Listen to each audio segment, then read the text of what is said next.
El día de hoy veremos el diseño biaxial de zapatas aisladas. Para esto primero tenemos un modelo tridimensional, así que es necesario esto es muy importante. El programa de cómputo que ustedes usarían realmente es indistinto, la idea es siempre tener un modelo tridimensional. En esta ocasión yo estoy usando el ETAPS, este es el modelo que estoy usando para obtener las cargas o realizar el análisis en general. Es una edificación de 4 niveles, tenemos algunas columnas, algunas placas, entre comillas. Fíjense, si le doy a 3D, esta sería la visualización en 3D. Si le damos clic derecho a uno de los niveles, podemos observarle el tipo de carga que tenemos: acabados y tabiquería y carga viva. Y si nos vamos a un nivel inferior, aquí por ejemplo, las cargas lo mismo de acabados y tabiquería, y para la carga viva sí tiene un poco más. Recuerden que en los niveles intermedios suelen tener más carga, y el último nivel, según la norma peruana, ojo, esto es según la norma peruana, la sobrecarga en el techo es de 100 kilogramos fuerza por metro cuadrado. Para el análisis sísmico, lo que he realizado es simplemente un análisis sísmico estático. Por aquí tenemos la carga sísmica en X y la carga sísmica en Y. Si le damos clic a modificar carga lateral, podemos observar esto que está por aquí. Esto es el SUX entre R, esto proviene de los parámetros sísmicos, eso no lo voy a explicar, simplemente es un factor, y luego se corren los casos de carga y se obtienen los resultados. Lo que yo voy a hacer ahora es el cálculo de la cimentación de uno de los apoyos para una columna. Por ejemplo, para esto selecciono el apoyo, entiéndase que todos son apoyos empotrados, voy por aquí a tablas, luego análisis, resultados y reacciones, pero en los puntos, ¿no? En un punto específico que yo estoy asignando. Le doy doble clic y obtengo esto.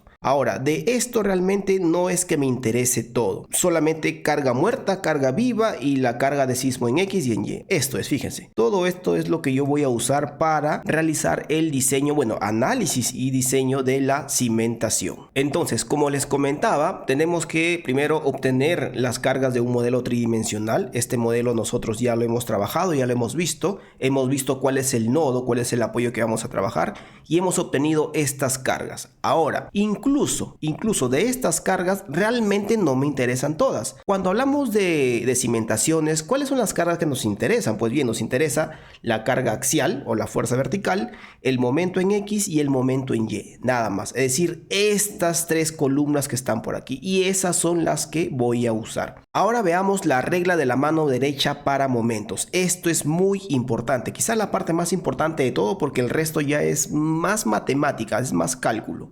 Si tengo la planta de la cimentación en el eje X e Y, la regla de la mano derecha indica lo siguiente. Nosotros estamos acostumbrados a ver este esquema tipo arco para esquematizar o dibujar un momento, pero realmente esto no es del todo cierto. Eso es simplemente un esquema. Lo que realmente es correcto es esta flecha que está por aquí. Esto es un vector, el momento es un vector y tiene una dirección y un sentido, por supuesto. Por ejemplo, este momento va en dirección Y, y esto es lo que realmente interesa. Esto quiere decir que este momento esquemático que está por aquí está girando con respecto al eje Y, y esto es lo que tenemos casi siempre nosotros, ¿verdad? En la universidad, en el curso de estática, resistencia de materiales, etcétera, nos suelen brindar este tipo de esquema, ¿no? Un momento así como tal, como un arco, pero realmente no. Esto es lo que significa el momento. Este momento como tal es el momento en el eje Y.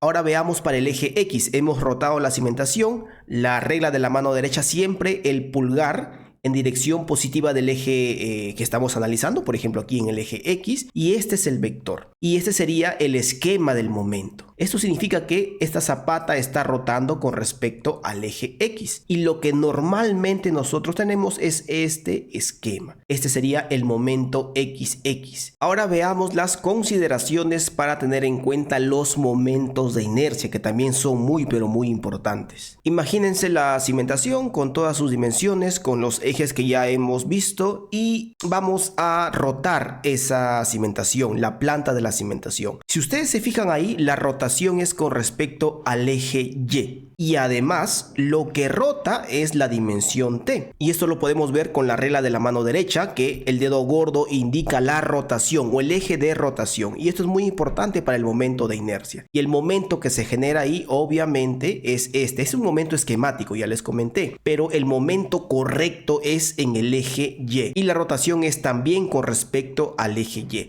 Esto es cuando realizamos un análisis sísmico en dirección X. Cuando el análisis sísmico es en dirección X, la rotación se produce con respecto al eje Y. Por lo tanto, la dimensión que se eleva al cubo es la dimensión T, o la dimensión que rota. Por tanto, la inercia YY, porque la inercia es con respecto al eje Y, es B por T al cubo sobre 12. Y el momento es MYY. Y lo mismo hacemos cuando el análisis sísmico es en dirección Y. Cuando el análisis es en dirección Y, la rotación es con respecto al eje XX. Y aquí simplemente se intercambian los valores, ¿verdad? La inercia ahora, la inercia XX es T por B al cubo sobre 12 y el momento es el momento XX. Veamos ahora las dimensiones en planta. Para esto ya hemos realizado cálculos anteriores en videos anteriores y es muy importante obviamente todos los datos, la capacidad portante del suelo, la profundidad de desplante, el peso específico del suelo, el peso específico del concreto, la sobrecarga y las dimensiones de la columna. El área en planta simplemente es la carga de servicio entre esa capacidad portante neta. Esa carga de servicio simplemente es la suma de la carga muerta más la carga viva y listo. Obtenemos este valor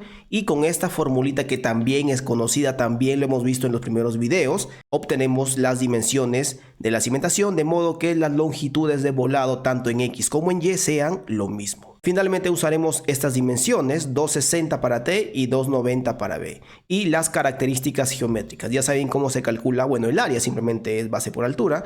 Y las inercias, ¿no? Ojo, inercia XX, simplemente lo que se eleva al cubo es la dimensión B, la dimensión transversal a ese eje. Y la inercia YY, lo que se eleva al cubo es la dimensión transversal a ese eje YY. Es decir, T es lo que se eleva al cubo y luego por aquí B es lo que se eleva al cubo. Ecuaciones de las presiones en el suelo. Esto también es muy pero muy importante. Tenemos la cimentación, tenemos los ejes y tenemos los momentos y la carga axial. Esto origina obviamente unas presiones en cada esquina y esta es la presión que se origina, digamos la presión más grande. Acá simplemente es cuestión de colocarle un signo menos y acá un signo menos. Pero esta es la fórmula general para calcular las presiones. Y ojo con esto, cuando yo hablo de momento XX está relacionado con la inercia XX. Yo creo que hasta ahí no hay ningún problema. Ahora, ¿por qué se multiplica por B medios? Porque B medios es la dirección transversal al eje X. Fíjense,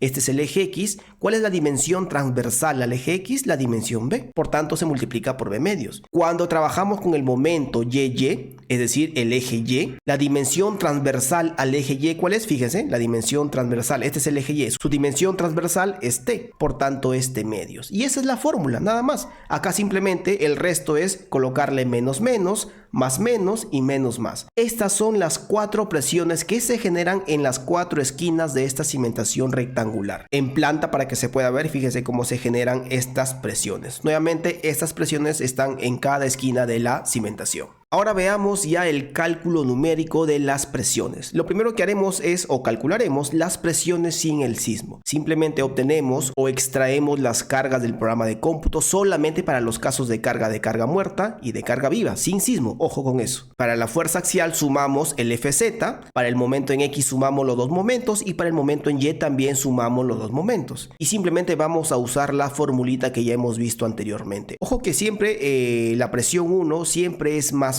pero el momento tiene que ir con el signo que le corresponde. Por ejemplo, aquí el momento YY le corresponde el signo negativo y le coloco con su signo. Y hago lo mismo para el resto de las presiones. Y de todo esto voy a obtener el valor máximo. Luego hago lo mismo para el caso de carga, pero con sismo positivo, es decir, sismo a la derecha. Obtengo estos valores, fíjense, solamente voy a usar esto que está remarcado de color naranja. Igual voy a sumar todo y voy a aplicar la formulita que ya les indiqué. Para sismo negativo también, lo mismo, remarco lo que voy a usar y calculo las presiones. Para sismo en Y también, lo mismo, remarco lo que voy a usar y calculo el máximo. Y para sismo negativo también. De modo que de todo esto voy a obtener las presiones máximas para cada caso. Sin sismo, sismo positivo, sismo negativo, tanto en X como en Y. Y de todos estos valores voy a obtener el valor más grande. El valor más grande aquí es 30.94 y tengo que compararlo con la capacidad portante del suelo. Esto es dato, para nosotros esto es 3 kilogramos fuerza por centímetro cuadrado, que pasando a la tonelada fuerza metro es 30 toneladas fuerza metro cuadrado. Ahora, ¿qué nos indica la normativa peruana? Esta normativa nos indica que nosotros podemos incrementar en un 30% esta capacidad portante, pero siempre y cuando sea para casos eventuales, como por ejemplo el caso de sismos. Es decir, estos 4 valores yo los tendría que comparar con este valor, pero lo multiplico por 1.3, no hay ningún problema. Es decir, ninguno de estos valores tiene que ser menor que esto por 1.3, es decir, menor que 39. Y efectivamente, estos valores son menores que 39. Por tanto, quiere decir que nuestro cálculo es correcto. Y este valor, sí, tal cual está aquí, lo vamos a comparar con la capacidad portante, que también es menor, ¿no? 24.66 es menor que 30. Por tanto, quiere decir que las presiones en el suelo están cumpliendo de forma correcta, así que todo el cálculo hasta el momento, por lo menos las dimensiones en planta, son correctas y ya estaríamos listos para realizar el proceso de diseño, que eso lo veremos en el siguiente video. Espero que les haya gustado esta parte del video y nos vemos en la siguiente presentación. Chao.